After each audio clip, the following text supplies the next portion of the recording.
Hello అందరికి, welcome to my channel crazy thoughts with Valli. చాలా రోజులు అయిపోయింది కదా లాంగ్ వీడియో పోస్ట్ చేయక. ఏం చేద్దాం, అస్సలు టైం కుదరట్లేదు. అందుకే షార్ట్స్ లో అలా అలా కనిపిస్తున్నా. అలా అయినా గుర్తుంటా అని ఏమంటారు, గుర్తుంటా కదా మరి. సరే, రీసెంట్ గా మేమైతే వరంగల్ లో ఉన్న మేడారం సమ్మక్క సారక్క గుడికి అయితే వెళ్ళాం. ఎప్పుడో చిన్నప్పుడు బుక్స్ లో చదువుకున్నాను వరంగల్ గురించి, ఇంకా సమ్మక్క సారక్క గురించి, వేయి స్తంభాల గుడి గురించి, రామప్ప టెంపుల్ గురించి, ఇలా అన్నమాట. సో మేమైతే వెళ్ళాం కదా, ఎలా అయితే నా కోరిక నెరవేరిపోయింది అనమాట. ఫర్ ద ఫస్ట్ టైం వెళ్ళాం కదా, చాలా బాగా అనిపించింది. అయితే మేమైతే వెళ్ళాం కానీ ఈ సీజన్ లోనే వెళ్ళాము. అయితే ఇక్కడ జంపన్న వాగు అనేది ఉంటుంది కదా, అందులో ఒక్క చుక్క నీళ్లు కూడా లేవు. వెళ్ళాలనుకునే వాళ్ళు, స్నానాలు చేయాలనుకునే వాళ్ళు అస్సలు స్నానాలు చేయాలనే ఉద్దేశంతో మాత్రం వెళ్ళకండి, ఎందుకంటే అస్సలు ఒక చుక్క నీళ్లు కూడా లేవు. అయితే ఇక్కడ బంగారాన్ని సమర్పించుకుంటారు. బంగారం అంటే అసలే రేట్లు పెరిగిపోయినాయి అమ్మా, ఎలా సమర్పించుకుంటామని చెప్పేసి అంటారేమో. బంగారం అంటే ఇక్కడ బెల్లం అన్నమాట. బెల్లం అంటే కొంచెం కొంచెం కాదు, నిలువెత్తు బంగారము సమర్పించుకుంటారు. అంటే తులాభారం వేస్తాం కదా మనము, అప్పట్లో శ్రీకృష్ణుడు తులాభారం విన్నాను కదా స్టోరీస్, అలా అన్నమాట. ఇక్కడ చూసారు కదా, అలా అందులో బంగారాన్ని పెట్టి తులాభారాలు కూడా వేసుకుంటారన్నమాట.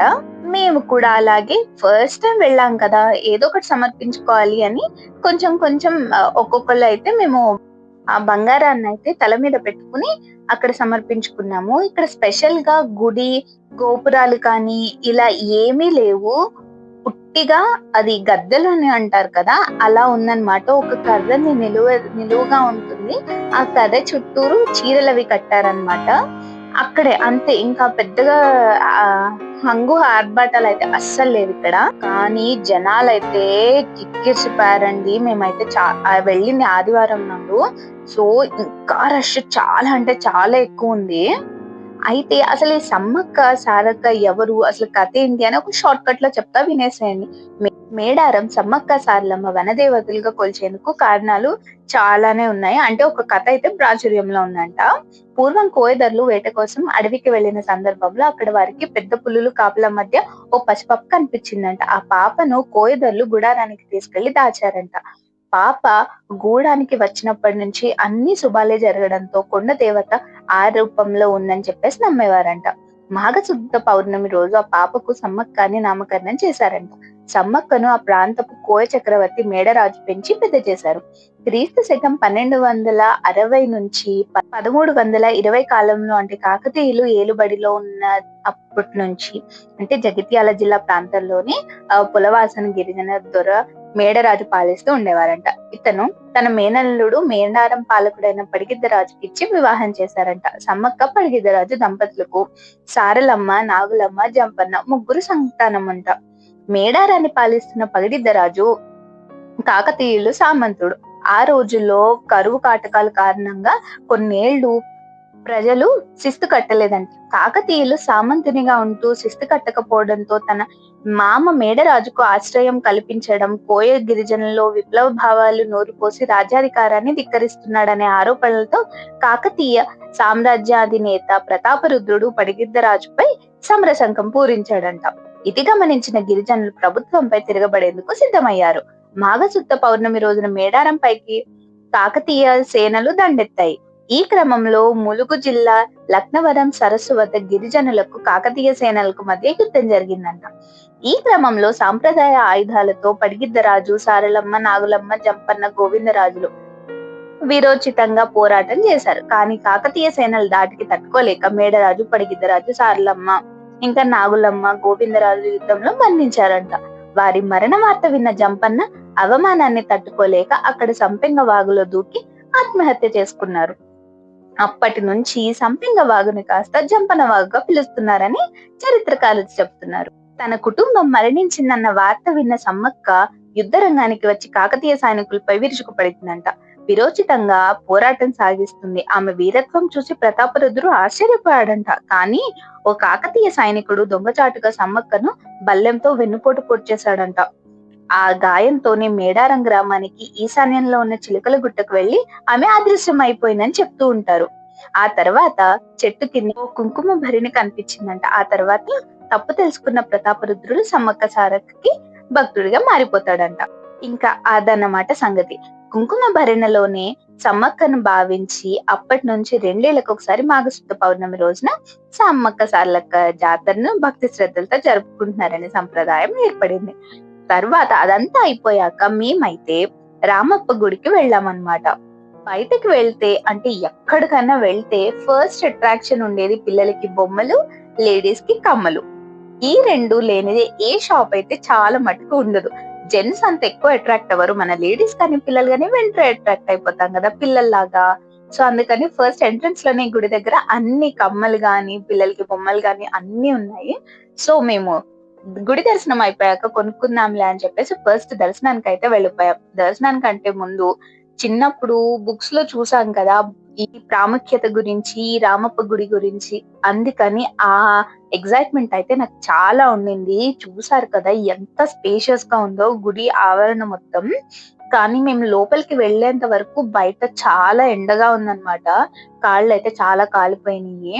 అయితే ఈ గుడి ప్రాముఖ్యతకొస్తే రుద్రేశ్వరుడు అనే పేరుతో శివుడు ఇక్కడ పూజలు అందుకుంటున్నారు. ఈ గుడి శిల్ప సంపద విశిష్టమైనది.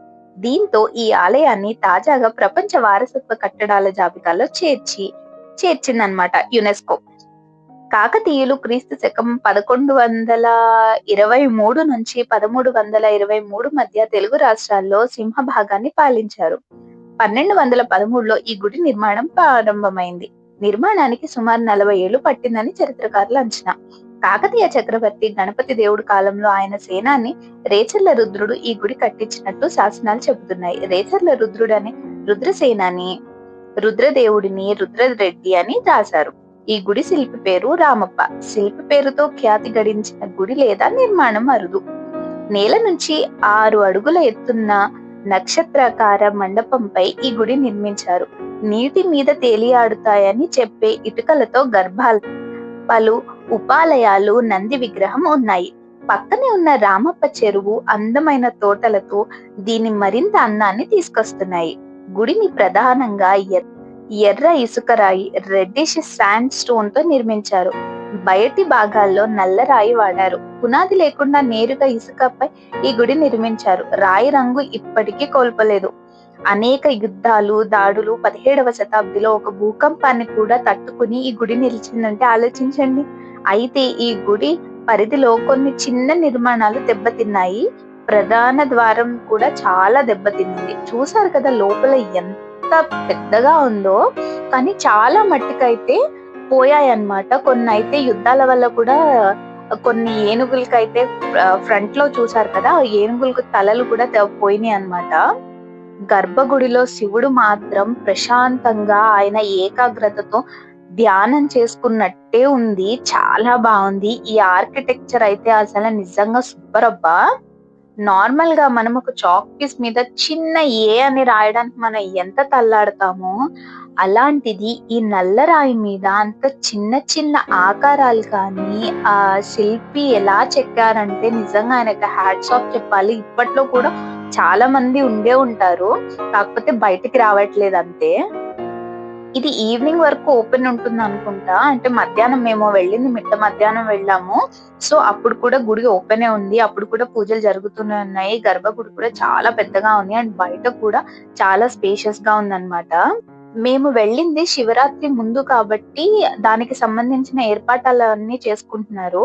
సో బయట అంటే గుడికి ఆపోజిట్ లో మనకి నంది ఎలా ఉంటుంది కదా, ఆ నంది కూడా చాలా పెద్దగా ఉంది, చాలా బాగుంది. ఎటొచ్చి మేము 1000 స్తంభాల గుడి ఒకటి మిస్ అయిపోయాము. అదొక్కటి ఈసారి నెక్స్ట్ ఎప్పుడైనా కవర్ చేసుకుంటాము. మాకు సరిపోయిన సమయం అయితే ఇదే అన్నమాట. ఈ రెండిట్లతో అయితే మాకు టైం అయిపోయింది. కానీ మధ్యలో మేము బ్రేక్ఫాస్ట్ గానీ లంచ్ గానీ ఆల్రెడీ ఇంట్లో ప్రిపేర్ చేసుకుని తెచ్చేసుకున్నాం కాబట్టి మాకు పెద్ద ప్రాబ్లం కాలేదు. బయట ఎట్లనో చెట్లు పక్కన అలాగే కూర్చుని తినేసాము మంచిగా. ఆల్రెడీ మేము ప్యాక్ చేసి తెచ్చుకున్నాము. సో ఇదన్నమాట మా వరంగల్ యాత్ర. ఎలా అనిపించింది మీకు? మా బుడ్డోడైతే చాలా బాగా ఎగ్జైట్ అయ్యాడు. చాలా బాగా ఎంజాయ్ చేసుకున్నాం మేము మా బుజ్జిదారితో.